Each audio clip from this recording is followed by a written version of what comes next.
सध्या सोशल मीडियावरती एक फोटो व्हायरल झाला आहे. तो फोटो आहे मुंबईच्या महानगरपालिकेच्या समोरचा.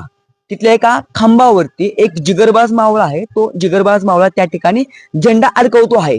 स्वतःचा टी शर्ट फाडून त्या पोलवरती चढून त्या जिगरबाज मावळ्याने त्या ठिकाणी झेंडा अडकवलेला आहे. झेंडा अडकवणारा जिगरबाज मावळा माझ्यासोबत आहे. आपण थेट त्यांच्याशी बोलूया. सगळ्या महाराष्ट्राला प्रश्न पडलाय की तुमचं नाव काय किंवा तुम्ही कुठून आहात? प्रथमतः जय शिवराय. मी बार्शी तालुक्यातील देवगाव म्हणून या गावातून आहे. नाव काय तुमचं? नाव सूरज कल्याण मांजरे. नगरपालिकेच्या समोर एवढ्या मोठ्या उंचीच्या पोलवर झेंडा अडकवायची लावायची डेअरिंग तुमच्याकडे कुठून आली? प्रथमतः आम्ही शिवरायांचे मावळे. हा, स्वतःमध्ये आत्मविश्वास राहतो की आपण ही गोष्ट करू शकतो. जसे तानाजी मालुसरेंनी खिंड लढवली, त्यांनी कोंढाणा ठरला असेल. बर. म्हणजे तिथून आम्हाला प्रेरणा भेटलेली आहे. छत्रपतींचे मावळे जिगरबाज मावळे आज आपल्या